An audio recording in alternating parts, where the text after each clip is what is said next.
Greetings, everyone, and welcome to this event that we have been so much looking forward to ever since David Shambaugh spent much of an academic year with us, writing much of this remarkable and important book, Breaking the Engagement, How China Won and Lost America.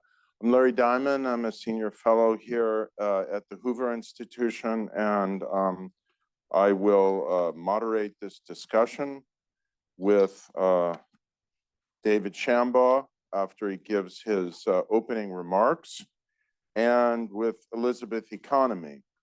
So let me introduce them both. David Shambaugh is an internationally recognized scholar and award-winning author on contemporary China and the international relations of China. I think he's authored or edited 35 books, so he's been a busy guy over the last half century or so, or I guess it's more like 40 years as a scholar, formally. This is an extremely important culmination of a lot of that career. He's been both an active public intellectual and a professor and leading contributor to China studies and US-China policy since he got his PhD under our mutually beloved late friend and colleague. I can say mutually for Liz and David and Jean and Andy, and in a little bit more distance and less in the realm of China studies myself, the late, great Michael Oxenberg. He then went on to become a reader in Chinese politics at the University of London School of Oriental and African Studies, where he served as editor for 5 years of the leading journal in the field, China Quarterly, and then returned to his alma mater, George Washington University, undergraduate alma mater, to become the Gaston Sigur Professor of Asian Studies. As he explains in this fascinating autobiographical essay that opens the book, Professor Shambaugh visited China at least once a year for professional purposes for 36 years, from 1979 to 2015. And in that year, he published a little essay in the Wall Street Journal, whose misleading title, as he explains, caused him to be largely banned from substantive engagement in China for 9 years. And during those 36 years, when he was traveling to Beijing and other parts of China, he engaged party, government, and military officials at multiple levels, traveled to 27 of China's 31 provinces, lectured in Chinese and English to multiple audiences, and became, in China, I think, one of the best known American scholars of China and of the US-China relationship. During that period, he also lived off and on in China for a total of 5 years. Given this deep engagement with China, and over the same roughly half century with the American policy establishment on China, David Shambaugh was almost uniquely positioned to write this book, Breaking the Engagement, How China Won and Lost America.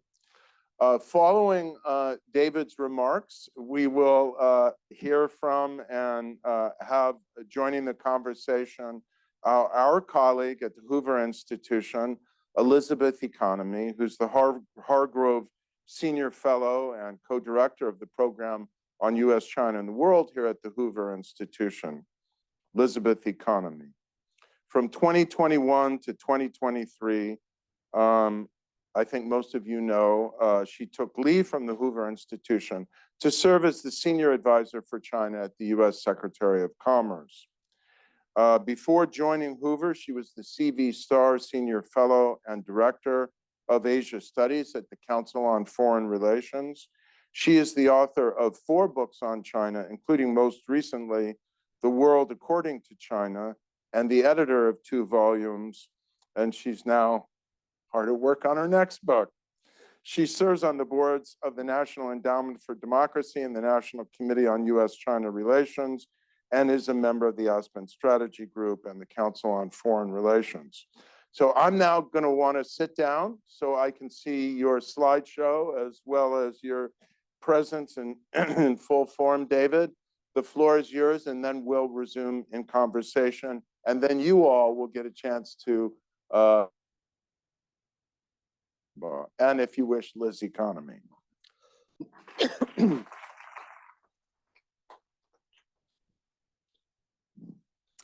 Well, thank you very much, Larry, for the very generous introduction and the opportunity to present my brand new book here at Hoover today, and to thank everybody who came in person, and welcome everyone who's watching online and on C-SPAN. Book TV is here today, so there are multiple audiences, but thanks everybody for coming. So I am indeed delighted to be back at Hoover to have this opportunity to launch my new book today. It was exactly 1 year ago. I was nearing the end of a truly productive half year here as a distinguished visiting fellow during sabbatical from my home institution at George Washington University. And I was literally, I was glued to my desk across the courtyard here in the Hoover Memorial Building, HHMB as it's commonly known around here, finishing the last chapter in the appendix of the book. It was 1 year ago. Here we are, fast forward 365 days, and it exists. Sort of all authors kind of marvel when they receive the physical product. You know, it's hard to imagine it's gone from on screen to physical product in a year, but seems like yesterday. But that period here at Hoover was tremendously stimulating and a productive period for me, and I'm deeply grateful to Hoover and to the director, Condoleezza Rice, for making it possible. So it's great to be back. Okay. So my new book has been stimulated by two principal puzzles. One more historical, one more contemporary. First, in my many years of studying and teaching the history of U.S.-China relations, and I have an annual graduate seminar just finished a few weeks ago. Over the years, I've grappled with trying to understand the deep kind of underlying drivers of this relationship, this fluctuant relationship. This relationship has been anything but steady and consistent. It fluctuates repetitively back and forth between amity and enmity, back to amity, then to enmity, and the cycle continues in seemingly endlessly in what the late, and I feel great, China historian Warren Cohen, who just sadly passed away 3 or 4 weeks ago, and we miss, but he was a tremendous colleague. He referred to this repetitive fluctuant dynamic as the love-hate cycle in the U.S.-China relationship. And he traced it back many, many decades. So I've puzzled about that phenomenon, and the first chapter of the book is called Elusive Equilibrium. In fact, that sort of sets out the historical puzzle.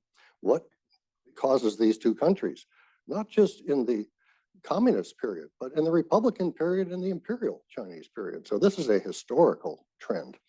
The second more recent and contemporary puzzle that animates the book or stimulates me is why, after 4 decades of engagement, American engagement with China, in which the American and Chinese governments and societies became deeply entwined with one another, and bilateral cooperation was predominantly the norm, despite occasional frictions and periodic crises, including on June 4th, today is June 4th, June 4th, 1989, but why, over the past decade, has the engagement given way to comprehensive competition or frictions and systemic disengagement have become the overriding character of the relationship. So that's the sort of more contemporary puzzle. How is it that China's previously positive image amongst the American public has taken a nosedive since 2012 or thereabouts to today, whereby last year in 2024, more than 80%, as you can see from this first slide, 80% of the American public view China unfavorably, more than 80%, 83, I think. Moreover, the Pew data, Pew Research Center, and they found also last year that 42% now of the American public view China as an enemy. 50% see it as a competitor, while only 6% see China as a partner.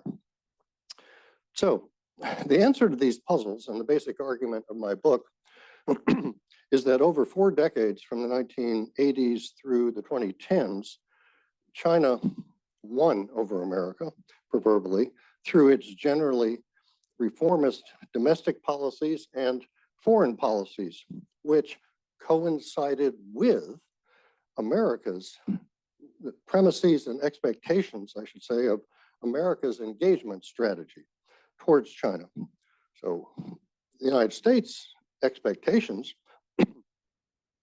of China is the independent variable in this story. China's behavior is the dependent variable. I'll say more in a moment about what these American expectations were. But in short, the argument is that when China's policies and behavior conformed with American expectations, the two could cooperate and generally had non-conflictual relations. But when China did not conform to American expectations, frictions followed. Moreover, ironically, I found in the research, did not expect to find, but once I began digging, I found that the deeper the engagement and the presence of each country in the other's society, the other's country, the deeper the suspicions and the greater the frictions that emerge. So this is counterintuitive and an irony, real irony, because engagement was premised on the liberal assumption that the deeper and broader each side's presence in and interactions with the other, the greater the cooperation and the stronger the relationship would be. All right. So quite to the contrary, I found. Beginning around 2010, a wide variety of American actors began to encounter considerably increased obstacles to their work in China. Non-governmental organizations, journalists, US companies, foundations, universities, and educational exchange organizations, US Embassy and its consulates, and many other American actors. It's never been easy for any of these actors to work in China. But there was a 2010, in retrospect, was a turning point, and after which all began to encounter increased impediments and obstacles to their normal work in the country. So I have my theories about why 2010 was a turning point. It was more broadly, I think, in China's own internal and external trajectory. Because after that time, as I say, a variety of foreign, not just American actors, began to experience increased impediments, controls, and obstacles to their work, normal work. I personally experienced it too. I was a senior Fulbright scholar at the Chinese Academy of Social Sciences Institute of World Economics and Politics that year, trying to research my book, China Goes Global. But the Chinese Academy did very little to help facilitate that research. So it was a kind of harbinger of things to come in the academic domain. So that was a turning point, 2010. But then in 2012, Xi Jinping came to power. And over the last 13 years, these trends and obstacles have only dramatically increased, domestically and externally, with what international China specialists refer to as China's, quote, assertiveness and, quote, wolf warrior public diplomacy. Everything in China has become increasingly securitized. Anquanhua, in Chinese, over the past decade. And this securitization has impacted a wide variety of American and other foreign actors inside of China. National security, has become the #1 national priority of Xi Jinping himself, of the Chinese Communist Party, and the Chinese government, and has overtaken development as the primary goal of the Chinese state. And Xi Jinping has laid out what he calls the the comprehensive concept of security, which has no fewer than 22 categories, including several sub-elements within each category of national security. So the Chinese side has definitely securitized the US-China relationship. Moreover, beginning about a decade ago, China stepped up its own influence and interference activities in this society against the United States and in the United States and other societies, primarily in Europe, but Asia, elsewhere.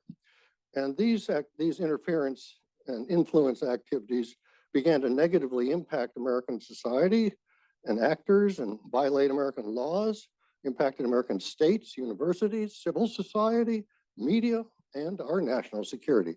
Now, I say China stepped up these interference activities because such influence and interference activities have been long present as part of their united front and their intelligence espionage activities inside the United States. But around in the mid-2010s, China's intelligence, media, and united front organs have all expanded their presence and malign influence activities inside the US. And there's no better source on this than, in fact, the 2018 Hoover Task Force report that Larry Diamond co-led and Liz Economy and I were part of, entitled Chinese Influence and American Interest. That was, gosh, that was 7 years ago, but that was really the first serious investigation of this subject. Now it's considered rather commonplace, unfortunately. So the American government, as a consequence, has also securitized the relationship. Mutual securitization has definitely contributed to the downward trajectory of the relationship, I argue, over the last 10 years. Both sides have done it. Both sides have some responsibility. Okay, so over the past decade, as a result of this, I argue China has progressively lost America. They won it over in the previous decades through their own reformist policies, which conformed with our expectations. But over the last 10 years, their policies and behavior have diverged from the American expectations. So they've lost America. And the actual interests of different American actors, which I collectively call the engagement coalition. Engagement was not just a policy, it was a broad gauge series, broad coalition in our society and in our national government and amongst our states bought into this grand strategy of engagement. There was something in it for everyone. In fact, the elasticity, you might say, of the engagement strategy was its beauty. And no foreign policy in the United States can be sustained without domestic buy-in from different constituencies. So that's what sustained engagement for three, 4 decades. But since over the last decade, as I say, Xi Jinping has, make no mistake, it's Xi Jinping who has broken the engagement. The Chinese side has broken the engagement, this book argues. And that argument echoes Susan Shirk's own recent book, Overreach, How China Derailed Its Peaceful Rise. So Susan and I are analyzing the same phenomenon and coming out pretty much in the same place. So the engagement strategy had run its course, the engagement coalition had crumbled, and has been replaced over the past decade by a new strategy of what I describe in the book as comprehensive competition and a new counter-China coalition has replaced the engagement coalition. It's a broad coalition. Many actors are part of the new coalition as they were the old one. Okay, now you might ask, what was the strategy and what were the policies of engagement intended to achieve in the first place? You may rightfully ask. Fair question. And the book goes, well, let me just give you a quick summary of it. In my view, there are 4 elements that comprise the strategy and content of engagement, and 7 tactics. 4 elements and 7 tactics. Very Chinese, right? The 7个战略和4个术略. So here we go with the 4 strategies. U.S. engagement strategy sought to, in my view, modernize China economically and technologically, liberalize China politically and socially. Notice I did not say democratize. I said liberalize. Difference. To integrate and socialize China internationally into the post-World War II international liberal order. And fourthly, to exchange people in multiple professions in both societies, what I call in the book engagement as process. So to repeat, to modernize, liberalize, socialize, and exchange with China. Those are the 4 core elements, as I see it, of goals of engagement. So then what were the tactics? How do you implement this strategy? Well, this slide, if you can read it, briefly. First is government-to-government institutionalization, which you mentioned Mike Oxenberg in your introduction, Larry. Mike was my professor. He was our dear friend and colleague. He was also my boss on the National Security Council, 1977-78, when I worked there, in the immediate run-up to normalization. When he was the architect of normalization for President Carter and Dr. Brzezinski in the US, I would argue. Anyway, one of his strategies was what he called marrying bureaucracies together and turning the negative adversarial bureaucratic missions from the Cold War into more positive cooperative bureaucratic missions between every department and every ministry in the Chinese and the American government. So that's the first tactic. Second tactic, to build society-to-society ties at the subnational level. In a variety of ways. Third, create civil society in China. Fourth, to invest in and trade with China so as to contribute to the marketization of the Chinese economy and to break down, if not dismantle, the socialist planned economy.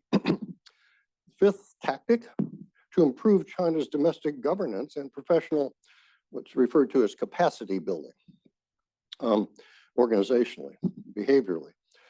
Sixth, building the rule of law. What rule of law? Law based on Western legal premises. And lastly, not unimportantly, educating Chinese students so that they could return to their homeland to contribute to the modernization of China and to be agents of change, liberal, political, and social change. Yes, we wanted to train them in whatever specialty they came here to study, but there was an assumption and a hope, at least, that they would also go back based on modernization theory. A lot of these tactics and the strategy itself grow out of modernization theory. That these students would be agents of change. Okay, so those are the, in short, there is no classified master document in the National Archives in Washington, D.C. that lays out the engagement strategy. There's indeed an enormous debate about what the engagement strategy was. And chapter 1 of the book explores that debate. There are some people in the audience who have been participants in that debate. But so there's, each administration came along, had their own internal classified documents. But I think if you read them all, and I trace in the book all these administrations through, these were the core elements of the strategy and the tactics. So one can certainly question, therefore, if these American assumptions and goals of engagement were misplaced or not. But I do think whether they were or not, they're empirical facts. And they have had much to do with how the two countries have interacted. Now, the critics of engagement, retrospectively, would argue, modernize China? Why? You're creating a peer competitor. Liberalize China? Good luck.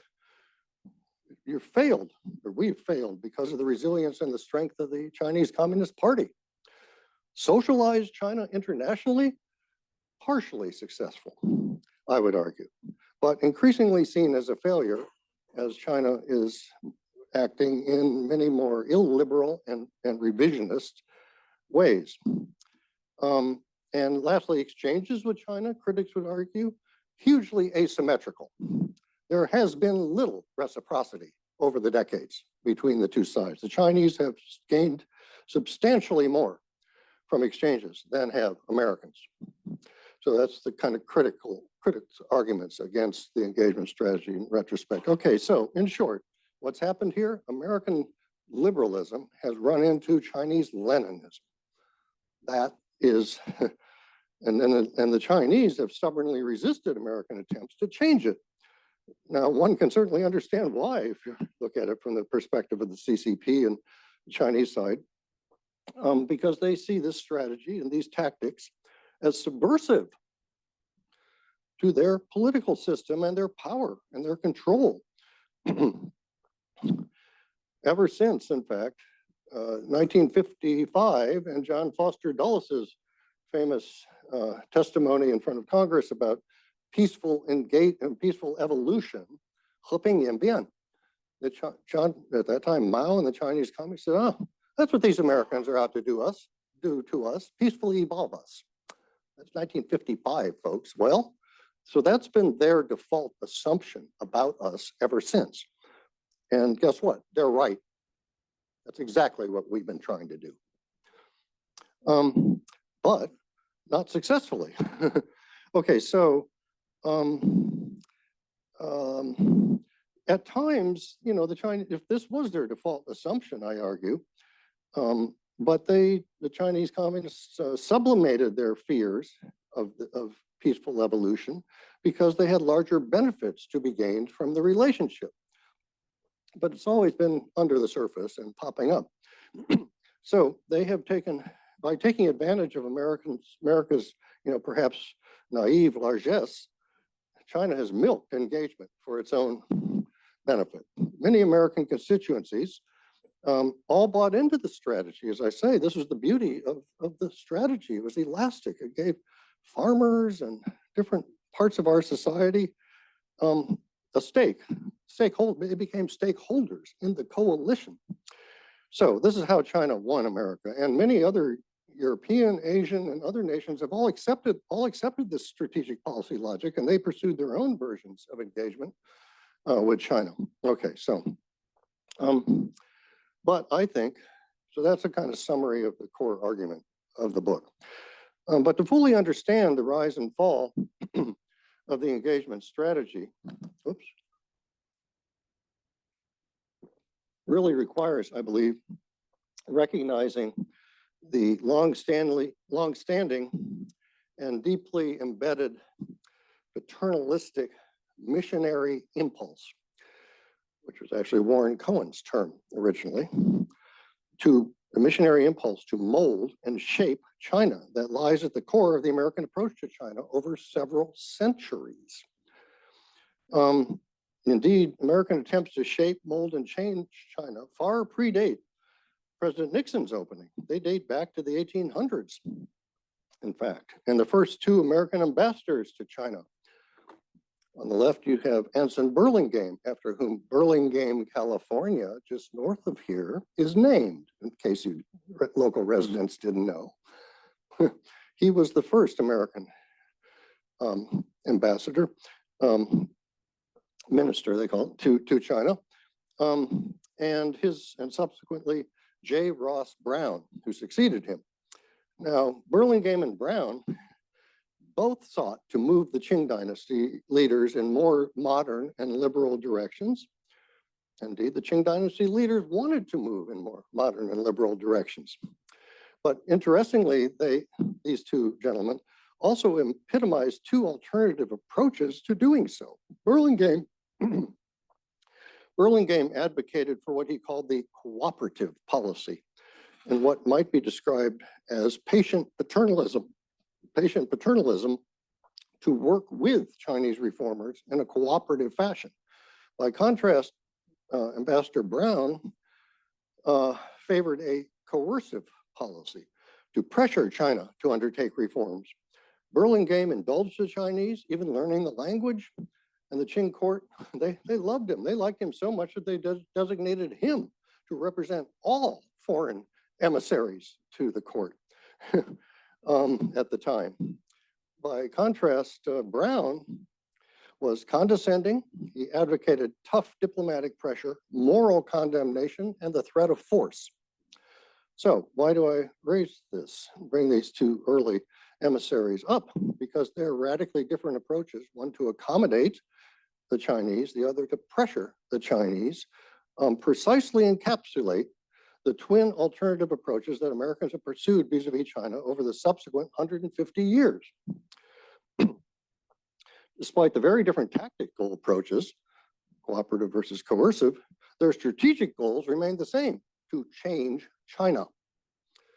This is in American DNA, and it constitutes a core element of the American approach to China over time, and is, I think, the core tension in the relationship.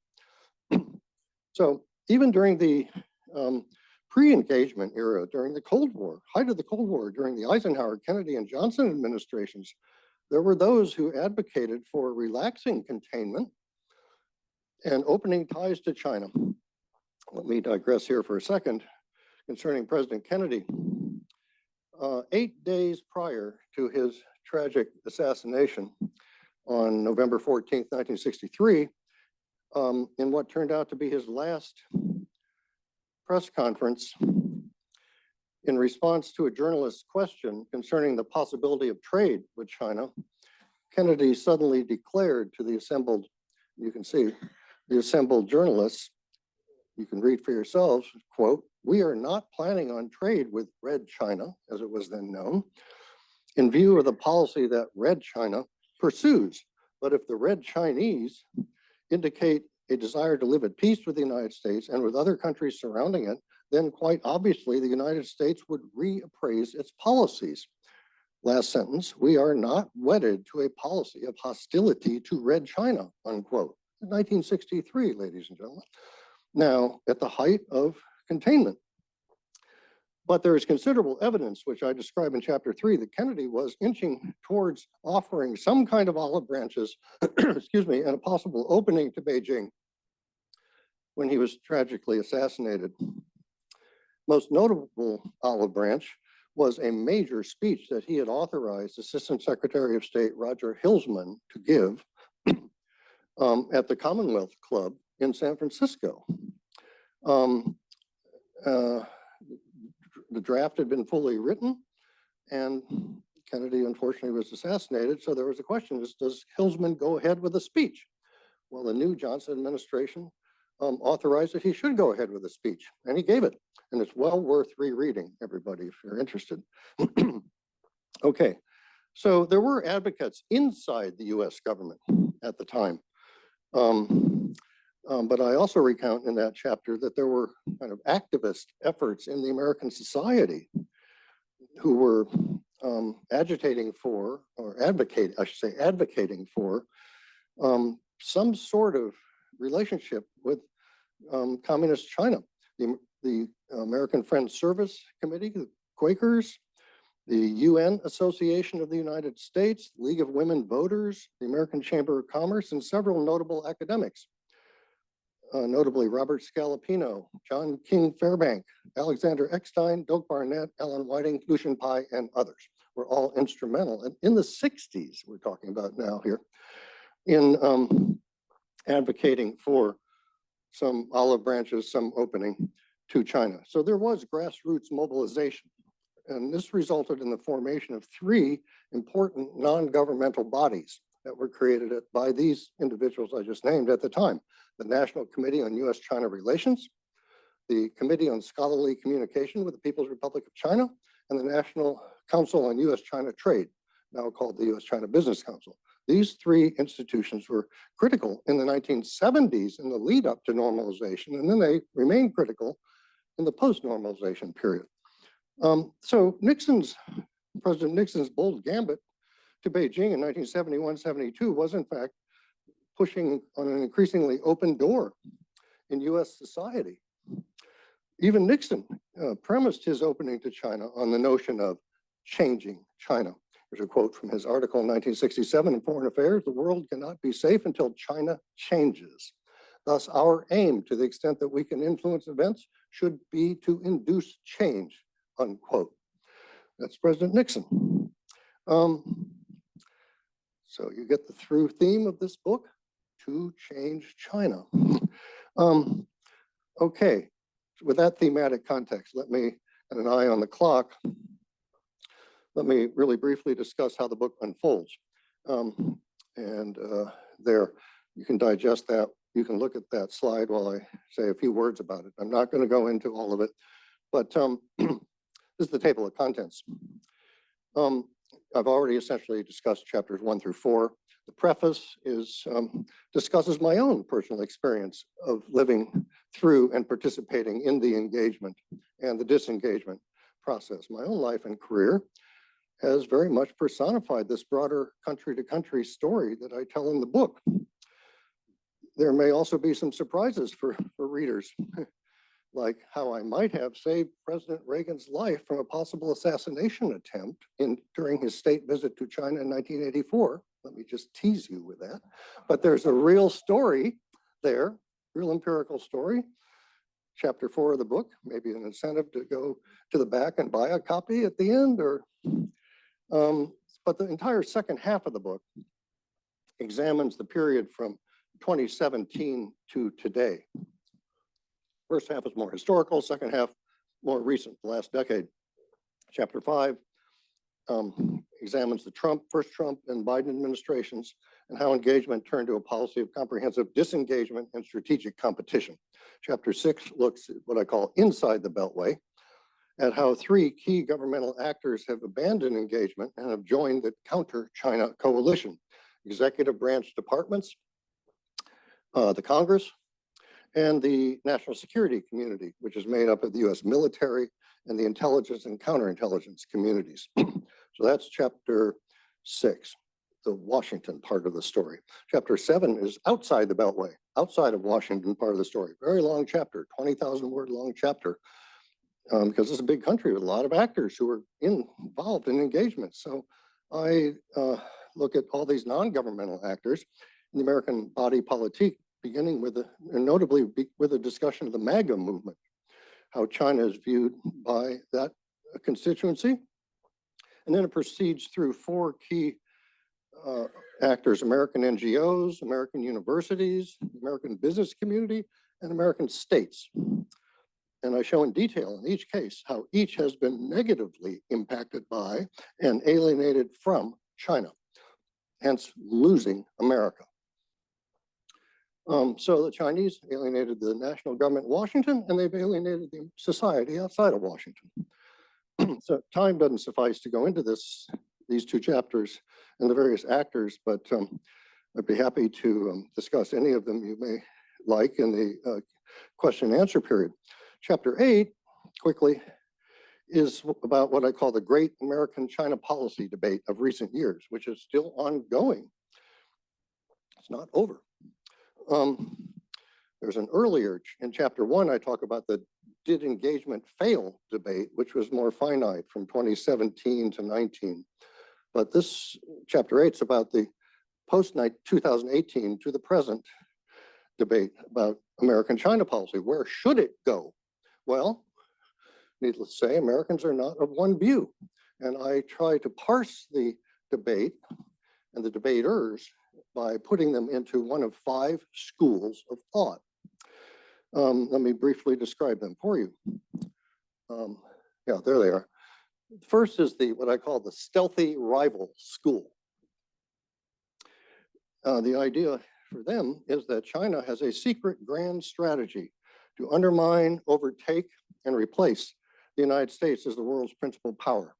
For this school, all the dots of China's domestic and global behavior connect, and they point to a regime doing its best to undermine the United States and the global liberal order.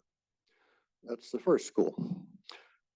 Second school I distinguish is what I call the Comprehensive Competition School, which is a loose coalition of those who argue that the US is locked into a series of essentially zero-sum competitive relationships in different functional spheres: security, diplomacy, commerce, technology and innovation, higher education, domestic politics and ideology, global governance, and other areas, and that the United States should go on the offense in each of these spheres, push back against and resist China while advancing American national interests.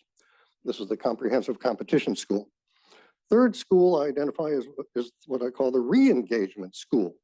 Those who argue that the United States simply needs to get back to the old engagement strategy. They should never have abandoned it under Trump and Biden in the first place.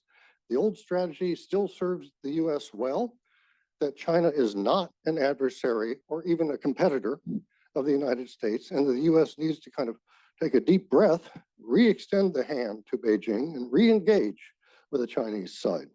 That's the re-engagement school.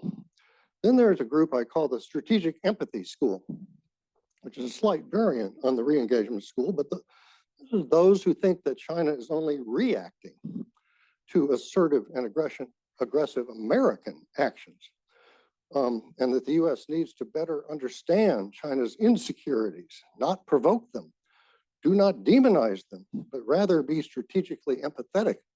So that's school number 4. And then lastly, there's what I call the Managed Competition School, who believe and argue that competing against China and protecting American national interests must be pursued, and assertively so. However, at the same time, they argue that they believe that a series of guardrails, buffers, off-ramps, and dialogue mechanisms are necessary, some resurrected from Cold War 1.0 during the détente phase with the Soviet Union. Look back in the toolbox from that period and see there are some useful guardrails, dialogue mechanisms, other things that can be reactivated, you might say, need to be constructed in order to manage the competition so that a full-blown adversarial relationship or war do not result. That's the 5th school. Okay, final chapter offers my own prescriptions for the future of, I decided to put my own cards on the table and let the reader know, where does Shambaugh stand? Okay, well, I lay it out in chapter 9, and for a future American-China policy, strategy and policies. And I proceed from my premises that the US-China relationship is, in my view, now characterized indefinite, comprehensive, competitive rivalry, which makes for a very bad acronym, ICHR or something, indefinite, comprehensive, competitive rivalry. Intrinsically competitive, comprehensive in scope, a classic great power rivalry, and indefinite in temporal nature. It will be with us, folks, for a very long time. So that's how I see the relationship.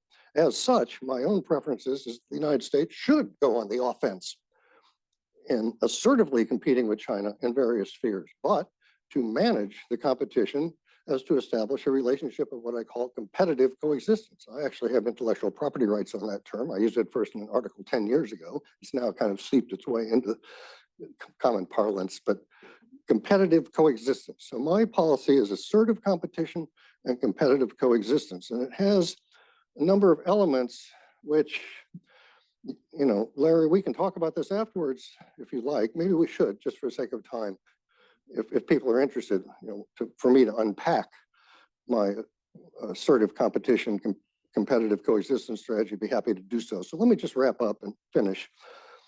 Finally, there is an appendix in the book, really a separate chapter, that flips the script, you might say, and examines how China's America Watchers, subject about which I wrote my PhD dissertation back many decades ago at the University of Michigan, So I've been watching their watchers for a long time. So, and this is what I was doing across the way last year, trawling through and taking a detailed trawl through an unprecedented set of domestic Chinese internal publications, many of which are Neibu, about their understanding of the engagement policy in the first place, and their own explanations to each other about why the Americans, why the relationship has deteriorated, and why the engagement policy has fallen apart on the American side. And I found, in fact, that these so-called America watchers or America specialists, you can watch without being a specialist, I found an abysmal and shocking intelligence failure on the part of these individuals who were supposedly the best China had. They totally failed to anticipate and understand the significant shifts occurring in American society, government, and thinking about China during the Obama years, prior to the shift in policy under Trump. Okay, so it asks the basic question in this appendix: has there been a "Who Lost America" debate in China? And if so, if not, why not?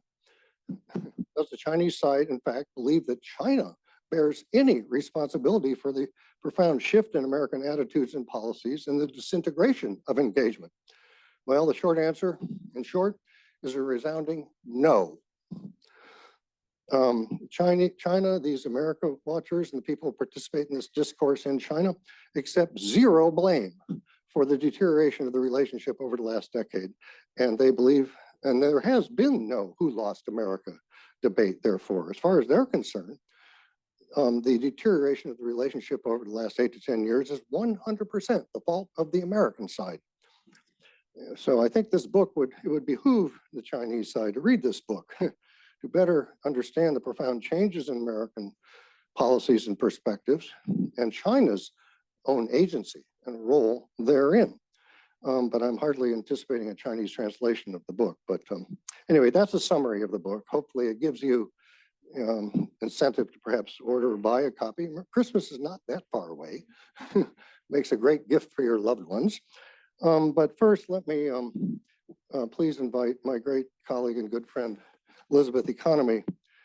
Liz is one of the few people, maybe 3 people, who've actually read the manuscript, and I welcome Liz's views about it. So thank you very much for your attention. Well, thank you for that stirring overview of the book and the intellectual and analytical challenges you posed. And we'll turn to Elizabeth Economy now to offer some reflections. We'll have a bit of conversation, and then we'll turn to our colleagues in the audience. Great, thanks so much, Larry and David. Thank you. Let me just begin by putting everyone's mind at ease. David has, in fact, written a great book. If it wasn't evident by his terrific presentation, I can assure you the book is well worth purchasing. And I do want to point out, because he just told me this yesterday, that his wife helped design this really beautiful cover, so which I commented on. Anyway, why do I say David's written a great book? I think it's analytically rigorous. He offers a fresh perspective and a distinctive argument, and it is really engagingly written. And that, in this day and age, is not that easy to do. We are flooded by noise and news and commentary, opinion on China and on the US-China competition.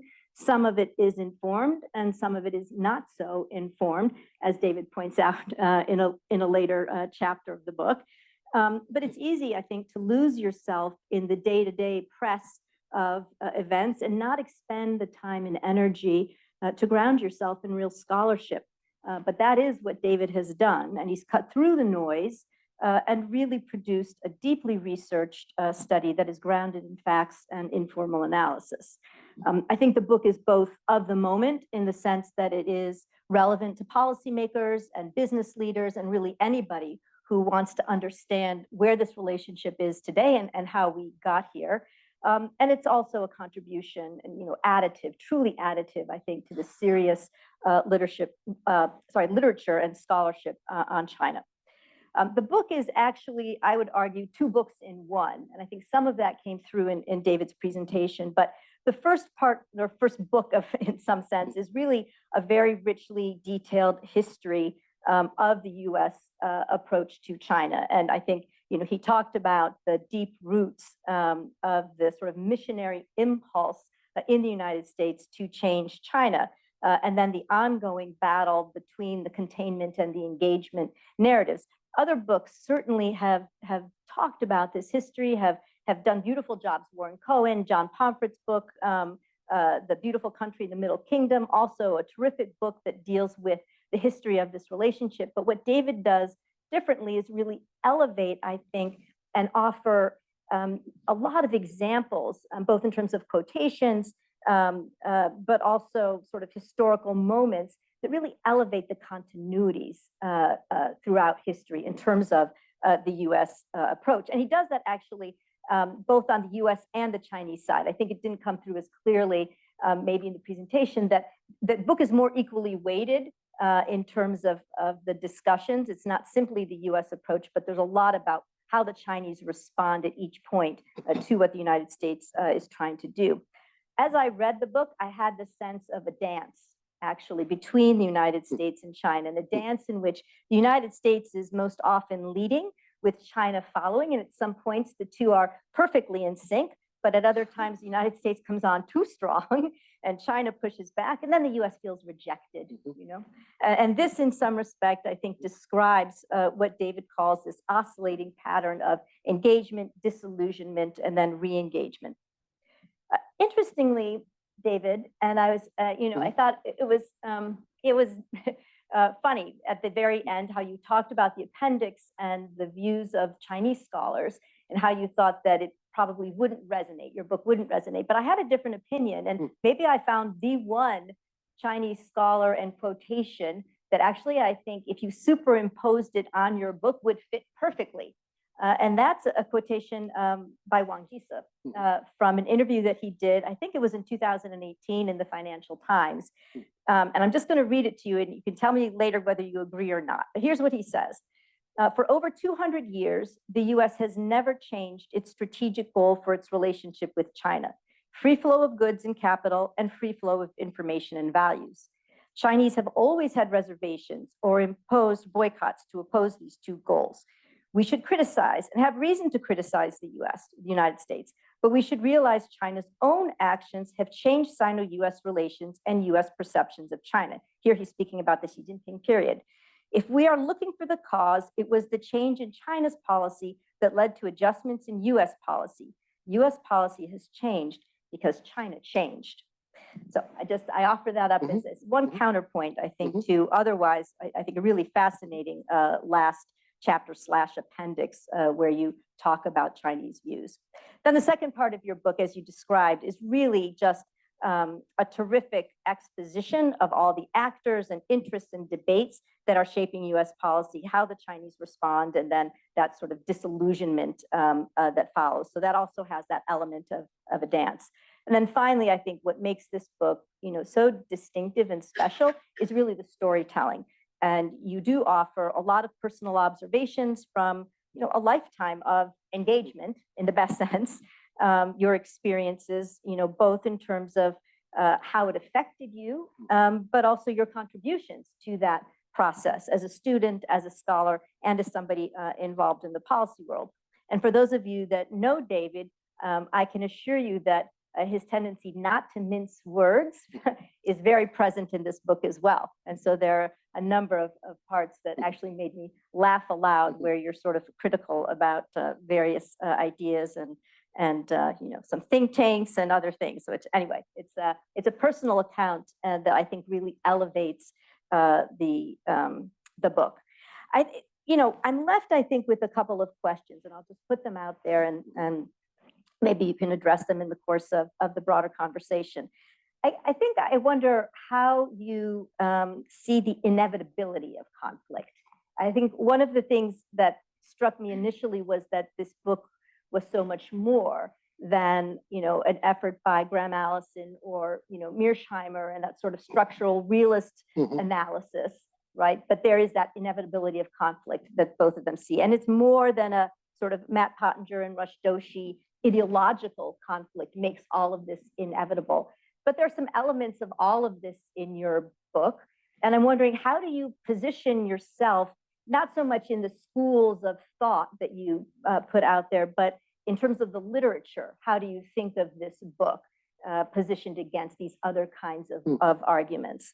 And then, is this an opportunity now for re-engagement? I know at the end you sort of said this period is going to be long, and this sort of, we're in for this long period of conflict and sort of, I think, basically strategic decoupling, although you don't use that term. But when I look at President Trump and I think about this administration, one of the things that's clear is he does not possess this impulse to change China. Right. Neither in terms of the liberalization politically of China, nor in terms of bringing China into the system of international institutions, regimes, and norms.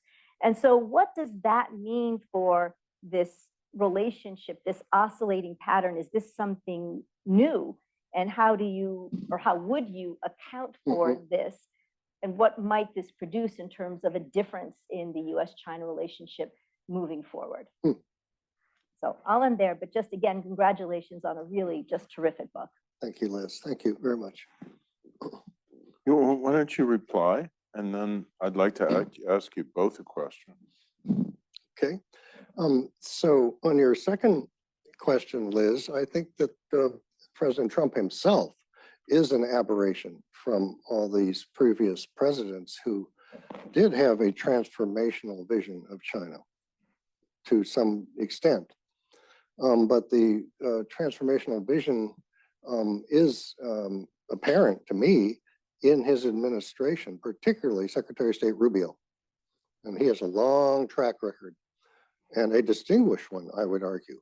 In fact, I would go so far as to say there was no member of Congress on either the House or the Senate who had a better, more granular understanding of China than Marco Rubio. During his service, he gets it. He's done his time. His fingernails in the China garden are dirty. He has worked hard to educate himself. And he's a hawk. Oh, absolutely. But he has a transformative vision. He starts with the political system. But anyway, from what we can tell, and believe me, some of the tactics that he is using are inexcusable and inappropriate. And, but, I think we see snippets. The Trump administrations, I didn't really want to talk about that because I don't like to speculate about hasn't already occurred. I'm not a pundit, I'm a scholar. Scholars look backwards in time. Ouch, David. Okay, forward then. in time. But no, punditry is, oh, well, what's going to happen tomorrow on the US-China relationship, which is not what you're asking. But I think there are deeper forces than the president himself. And we saw during the first Trump administration, those forces, Matt Pottinger in particular, captured China policy and drove it along with others. And I give Matt great credit, in fact, for what he did. And I discuss his role extensively in the book. So it's too early to say, I think, in this Trump 2.0, where they're going.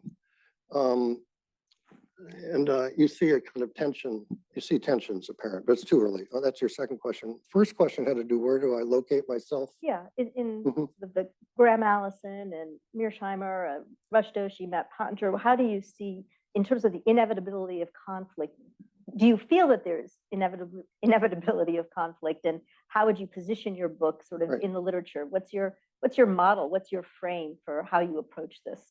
Well, if by conflict you mean war, that's a question. No, I don't mean war necessarily. Really? Well, I would say conflict is war. Okay. As opposed to competition or an adversarial relationship is different. So I don't see an inevitability of war. So I don't agree with Allison's book. I've looked at his 14 cases carefully. This is interesting. So I don't associate with that perspective, and I don't. Over time, I have to say, I have come to appreciate and associate myself with Mearsheimer more and more. When he first came out with his Tragedy of Great Powers book, I was in the audience at the Wilson Center. I thought it was the craziest thing I'd ever heard. But I have to say, the more I've listened to him, and I think he was prescient, and I think he's a careful scholar. It's structural argument. The problems in US-China relations are structural. They're ideological, and they're embedded culturally too. So the third question is about the third element is agency. To avoid conflict, I am not a determinist. I think that this relationship and both societies have the responsibility, big responsibility, and they have the agency to pull back and to construct, as I say, various mechanisms to manage the competition.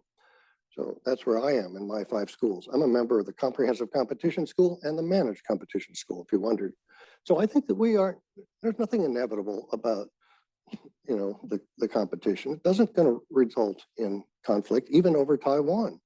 There are other actors besides Washington and Beijing there. So I'm not a determinist. And I think if with some, smart people and patience, we can kind of find some more temporary equilibrium before it reverts to the mean. We'll see.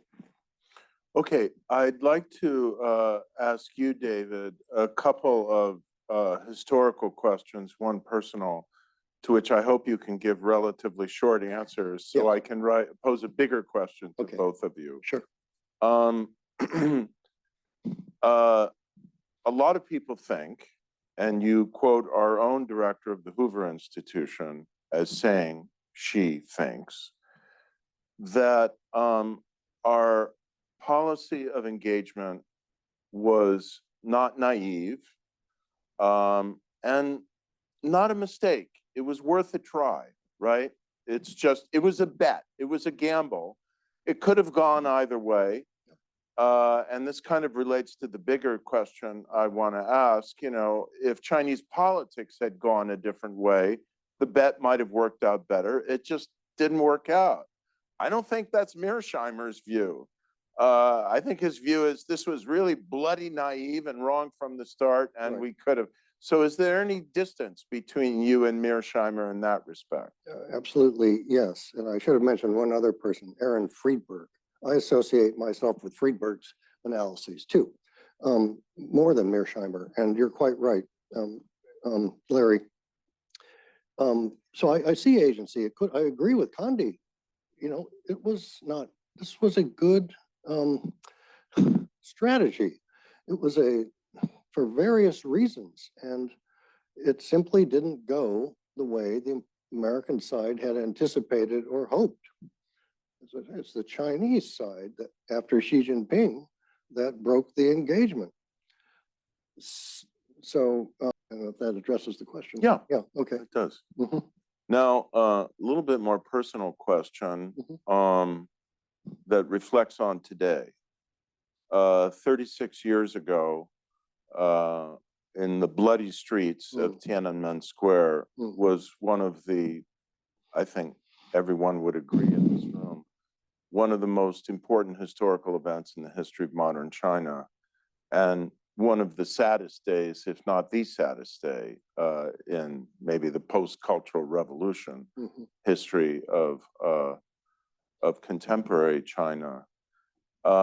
By the spring of 1989, you'd spent a fair amount of time in China. You'd worked under the late, great Michael Oxenberg, who had worked under Jimmy Carter and Zbigniew Brzezinski to establish diplomatic relations with China, and had his own, I'd say, very idealistic views about where this could lead, left a deep imprint on many of us. I assume then you were probably watching this on TV while you were a graduate student at SAIS. Just reflect on that and how it affected you personally, and what you were thinking then and how you reflect back on it now. Well, first, I remember 1 year ago today, sitting in the Stauffer Auditorium with a wonderful session that you organized with Perry Link and others to commemorate this tragic event. So I was, in fact, living in London, England at the time. I was my first position at SOAS. It was my second year there, and watching this on television in the UK. And being on television, I had never been on television before that period, but I found myself living in TV studios for 6 weeks. trying to interpret what was going to happen and this and that. But I remember going in the June 5th to the BBC, and it was very just sadness and tragedy. It was my personal emotion. Did I expect that? Well, the troops had been ordered in the previous week, so we knew, that was not the first time. There's some. I was not surprised by the Leninist response of Deng Xiaoping and using force to suppress these demonstrations, I have to say. And I said so at the time, because I think Deng saw a repeat of the Cultural Revolution and the Red Guards right there in the same place in Tiananmen Square. And that the regime, he saw it in regime survival terms. And it was an politically existential crisis for him and the Chinese Communist Party. And he did not opt for the Zhao Ziyang approach to talk to the students. And he finally opted for the coercive approach. What can one say? But it wasn't a great shock. Many people were shocked. No, I get it. The CCP had been through 4 decades of brutal repression of their society. And this wasn't the first time the PLA had killed Chinese. So no, it was not a big surprise to me.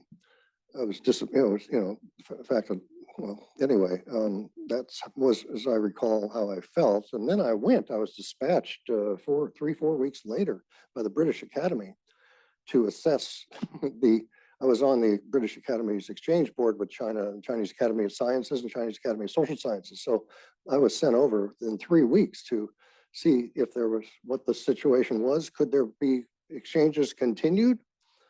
Well, Academy of Social Sciences was literally occupied by the PLA, and everybody was traumatized. Martial law was in place, and then my wife and I went back and lived there for the subsequent 6 months. That was not a good time. Very interesting, though. The British decided, I came back, I said, well, look, this is not a good environment for exchanges. But they wanted to keep the door open. Very interesting lesson I learned. The British were not as sort of punitive as Americans wanted to be. We wanted to, just slap them down and shame them and castigate them as they deserved. But the British and the Europeans on the continent, interestingly, I learned, because I was very involved with the Commission, European Commission and others, Europeans had a different reaction to Tiananmen, even though they had the same transformative change China approach. So it's kind of interesting for me as an American to kind of experience Tiananmen in Europe. Okay, now, a major theme of your book, I think, is the interaction between the internal politics of China and the relationship between China and the United States. And on the second to the last page of your book, I'd say book proper, before the appendix, you write that essentially engagement with a capital E is finished. The strategy and policies around it, maybe some modalities will continue. And then you continue with a very interesting caveat after: the suspicions and frictions in the relationship now run too deep and are so comprehensive that the original premises of engagement are outdated. And then there's a dash and a famous David Shambaugh italicization, and it says, unless the CCP and PRC return to a more reformist and liberal mode of governance, characteristic of the pre-Xi era. So I'd like to ask you both to reflect, first you, David, then Liz, on that interaction and what you see. You complain a lot about Wang Qixi in particular, but also kind of the intellectual and foreign policy establishment in China now. But there are a lot of Chinese we're engaging, I won't go into details, I'll just say that generally, who don't share that view, and do not blame the US exclusively or even primarily for the deterioration in the relationship. So think about where China is internally, but more so where it could go depending on one direction or another, and how that might affect the relationship. Well, good question, Larry. And that's one response is the reason I used the term liberalization and distinguished it from democratization. That was very conscious because the Americans, I mean, there are those who wanted the democratization of China. I don't think that has ever been the American government's real goal. Come on, let's be real about this. But liberalization, civil society, all the elements that we saw appear in the 80s and then after the Tiananmen hiatus, beginning in 1995 under Jiang Zemin, all the way through to 2010. That's when things changed, as I say, 2010. Those were 14 years of creeping liberalization still under Jiang Zemin and Hu Jintao. So as long as the Chinese were liberalizing politically, allowing those sorts of elements of civil society, media, rule of law, then the Americans can work with that regime, with the capital and engagement with a capital E, which is with the regime. Engagement with a small e, you're quite right, is between the two societies. So these aren't mutually exclusive. I'm glad you posed the question. And I just want to be clear here that we need to have small e engagement. Absolutely. And we need dialogues. We need various connectivity between our two societies. That's the best way to prevent a Graham Allison kind of outcome. And many Chinese, you're also quite right, that we know, blame their side. They can't have an open who lost America debate because of their censored system. But I've had personal conversations with, including 1 year ago now in Beijing, with people who blame behind closed doors Xi Jinping for their role in the deterioration of the relationship. So I don't know if that addresses your question. Yeah. I'd be very interested in Liz's. It does, and let's see how Liz will address it. I mean, I think I agree with David, maybe with the exception of the fact that I think there probably was more of a desire and a belief that China could become a democracy than maybe you give it credit for. I think that modernization theory element of it, what we saw, ultimately what happened with South Korea, what happened with, Taiwan. I think there was a sense that why not China? There were discussions about, not necessarily China enveloping Hong Kong, but maybe Hong Kong would become the model for China. That was a while ago, of course. And I think if you look back to that 2008, 2009, even 2010 period, you saw in China an incredibly vibrant civil society, right? An internet that was alive with protests. You had entrepreneurs and human rights lawyers and scholars meeting in these salons to talk about the future of democracy in China. You had, a big entrepreneur taking a group of other entrepreneurs to Taiwan to show them what a Chinese democracy could look like. I think there was a lot of, and you had, what was it, the count, I think in 2010 was 180,000 protests in China around issues like the environment and pensions and other things. And so to my mind, let me just point out too, you had, individuals beginning to run that were not affiliated with the party running for election, right? And so, at the local level, and now, of course, they ran into some trouble sometimes, but nonetheless, I think overall directionally, I think there was a sense of hope, one might say, that China was on this trajectory. And, for me, it didn't really end until Xi Jinping. And I know you dated to 2010. I think I can still look back and see a lot of dynamism in China's political, in its polity, even at that point. But for me, it was really Xi Jinping, and then the crackdown on from the minute he took power on the newspapers, changing the editorials. So there was no mention of the future of political reform. So, in any case, I'm always of a mind, even today, that it's really difficult. This, I know this, journalists know this, that we don't have the eyes in China that we used to. We don't have the access we used to. It's much harder to see the kind of dissent. You don't have 180,000 protests on the street, 50,000 people marching for the environment. You don't have that now in the same way. But that those differences of opinion still exist, Right. right? And so just because what we have access to seems so much more constrained and limited, it doesn't mean that there aren't as many opinions, different opinions inside China as there are in the United States. And I think some of the small scale research that people like Jennifer Pan does here, like on urban middle class Chinese, suggests that there is still a desire, within the middle class of China for, and maybe this is the liberalization as opposed to democracy, but the liberalization of the political system. They want the rule of law, they want the ability to assemble, they want free speech. So all of those things come through in some of these surveys, however limited they are. So I think for sure, it's important to continue to try to engage. It is incredibly difficult, and we can't do it in the way that we used to. We simply can't. The law in 2017 on management of foreign NGOs literally, cut the number of NGOs, foreign NGOs working in China from over 7,000 to under 500. Yep. So there's just not that opportunity to engage in the same way, and not the opportunity for business to do business in China in the same way.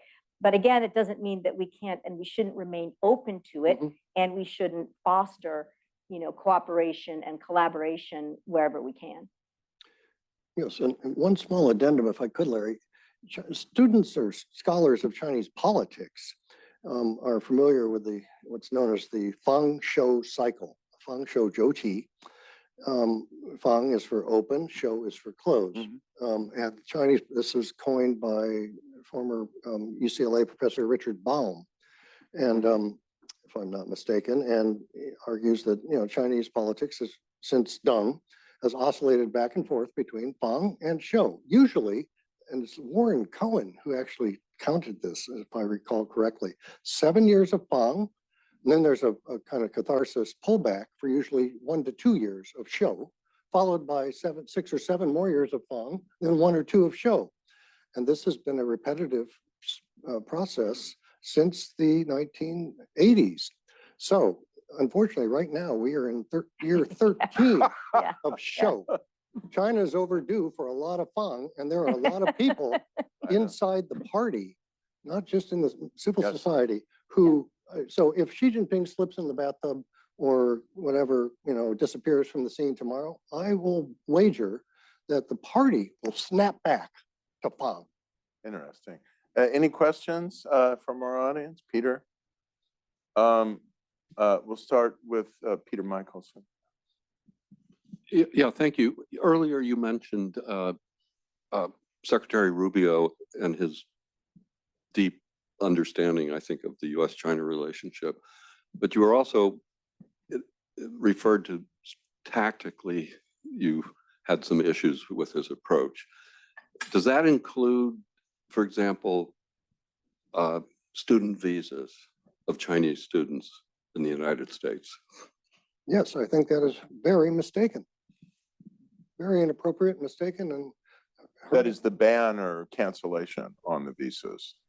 Well, both. I mean, it's unclear what his policy on the visas exactly is. We're going to aggressively enforce. What does that mean? First of all, but no, I believe in our American open door policy in educational exchanges. That's one of our greatest soft power assets as a society. We have the wherewithal to monitor espionage in our society and on our campuses. So, throwing the baby out with the bathwater with that sort of ban, it's knee-jerk, it's just really unproductive and silly. So I oppose that. Okay, next. Thank you, David. I look forward to reading the book. Point I want to make at the beginning, I absolutely agree that the downturn, the difficulties arise from Chinese decisions and actions. And I would date it slightly earlier than 2010.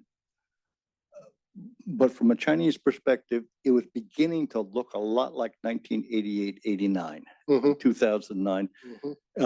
And part of that was the black hand of the United States intervening and exploiting vulnerabilities inherent in connections which come about because of engagement. Where I'd like a little more comment, and maybe differ, is the elaborateness of the engagement strategy and its tactics and so forth as you laid, having been one of the people in the room going back to 75. We thought about this not as a special way of dealing with China. This was the way we deal with countries, and big objectives: US security, commercial opportunity, and open China to the corrosive and positive effects of interacting with American society. It's the missionary zeal kind of writ large. And the policy was one basically of opening China after we had dealt with, this is the peak of the Cold War. Soviet power at its apex. Didn't do so bad in terms of dealing with the American security dimension to it. Until that time, China had been completely closed to commerce. It was open. US government didn't do much except remove containment-like restrictions, but it said, go ahead. The same for civil society in there. And Oxenberg's build as many ties, contacts as possible as a way of buttressing the relationship so they wouldn't all go bad at the same time. That was a very persuasive argument to us. It scared the bejesus out of the Chinese as one of the ones doing the talking with them.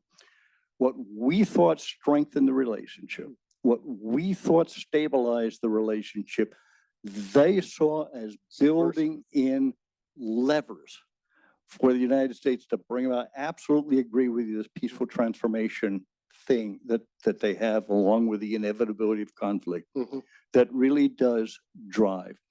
And the unleashing of the American private sector basically to do its thing, that's the implementation strategy of engagement.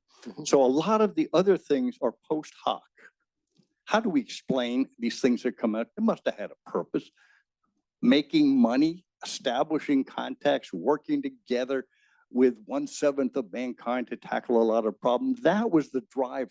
How do you explain it afterwards? How do you raise funding to do it? You're going to do all of these nice things. The final comment, and it's picked up on Liz, the Taiwan example, South Korea example. It's important to remember they had not happened yet. When engagement, what became known as engagement, was hammered out. We just had Gwangju. The Taiwan had suspended the elections. It's a decade later.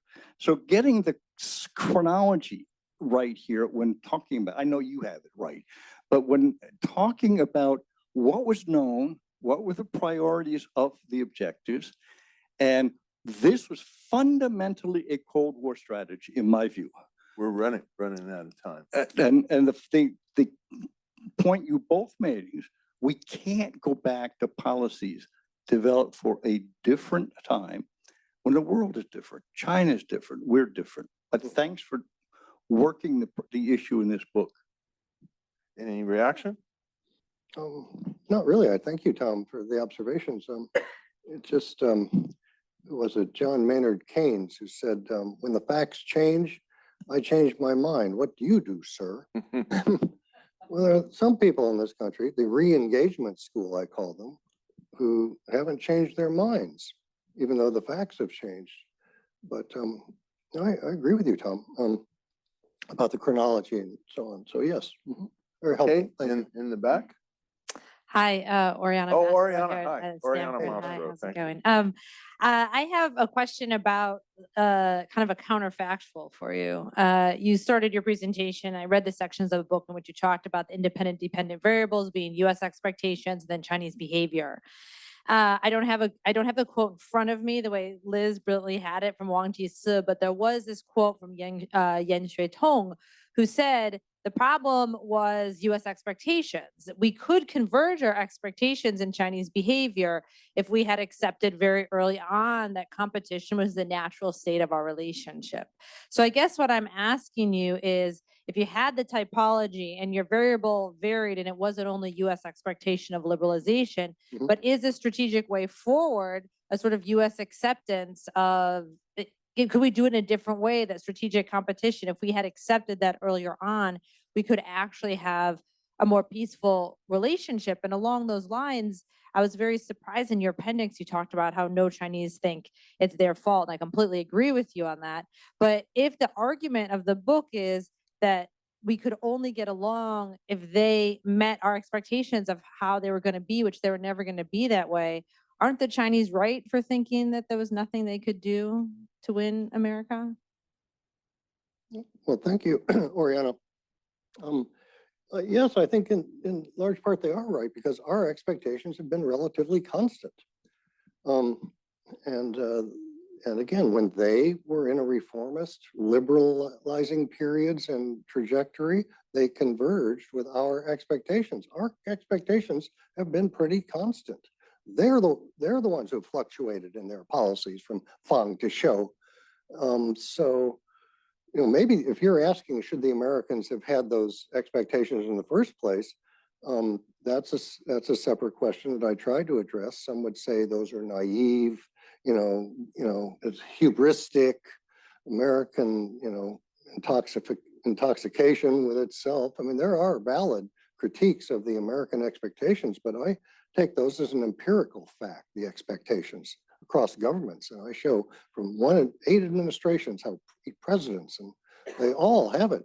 So the argument that Ian Johnston and others have made that engagement was not a continuity or was not a continuous policy, engagement to change China was not a continuous policy. Wrong. He didn't dig deep enough. David, can I just say, I think the expectations remain constant, but I think as your book shows, there is an oscillation between the containment and the engagement parts of this, right? And those two different policy approaches could yield different policy results coming out of China, right? So, I mean, even though the expectations remain constant, when we change the way that we try to realize our objectives, that can elicit different responses from China. I just want to Oriana's point, I think we do things differently at different points in time. And the question then becomes, is the Chinese response different as well to those different, policies to realize our objectives? That's where J. Ross Brown and Burlingame come Right. Coercive policies are not going to produce cooperation from the Chinese side. Yet when we have more cooperative policies, they see it as subversive too. So we Americans can't win. Okay. Right? So maybe we can. I'm sorry, we need to close. So I want to give David the last word and offer my own opinion in the process of doing so. Please. I think it's not difficult to argue that modernization theory as applied to China was pretty well correct, which is why you saw the explosion of civil society, the growth of more liberal aspirations, the possibilities for change, and then this turning point moment where Xi Jinping came in and said, either I'm going to crack down or, thinking about your 2015 article, maybe this explains their explosive reaction to the title, the coming crack up of the CCP, or however it was phrased by the Wall Street Journal. So I want to pose this challenge by linking today's remarkable event on your book with yesterday's remarkable event on Joseph Terigian's new book, The Party's Interest Come First, The Life of Xi Zhongxun, father of Xi Jinping. And Joseph referred there to some concern of Xi the father, which maybe ran through the party, moreover, that you cannot lose the younger generation, okay? And so it's very clear now that one of the things that Xi Jinping has embarked upon, maybe with the fingers in the dike to hold back modernization theory, is a propaganda and mobilization campaign for the younger generation. So if competitive coexistence, which many people here, including me, would be more likely to term strategic competition, is not to kind of become a fait accompli of a path, more in the direction of a worst case scenario. What can we do to engage and kind of, in a way, reclaim the imagination of young Chinese? Well, interesting, great question. We can, as I say, throw the baby out with the bathwater and ban young Chinese from coming to our society, and their side needs to permit, and our side needs to permit American students to go to China. But your question, I think that's exactly what Xi Jinping has been doing, and it comes out of the reasons that Joseph elaborated yesterday in his book and lessons he learned in his life. And Deng was worried about in the 80s.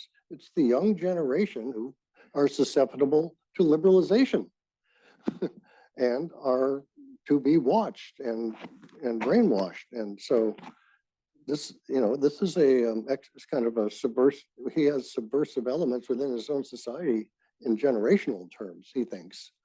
And going back to 28, 9, 10, he probably saw all these things taking place in the society, the demonstrations every year, a lot of things spinning out of control. And at the end of the day, or in the morning, he wakes up and he thinks about the Sulian Bunquay, the Soviet collapse. This is just ever present in his mind. And he's trying to prevent the collapse or the overthrow of the Chinese Communist Party. So he's using certain but so was Deng, so was Jiang Zemin, so was Hu Jintao, but they were using different tactics to save the party. And far be it for me to tell them what tactics are better or worse, but anyway, here we are where we are, but we have to figure, I'll just finish on this note. I tell my students, US-China relationship, as bad as it gets, is like a bad marriage where divorce is not an option. We have to figure out a way to coexist, because war over Taiwan, to begin with, if not more broadly in the Indo-Pacific theater, is a possibility, and it would be absolutely catastrophic. So we've got to figure out a way, various mechanisms to remain, I'm not going to say engaged, because I don't like that, to talk, hotlines, this, that, and the other thing, but we cannot just decouple and cut off. This is not in our national interest, and it's not feasible either. Okay, well, please join me first in thanking Elizabeth Economy and most of all, David Shambaugh for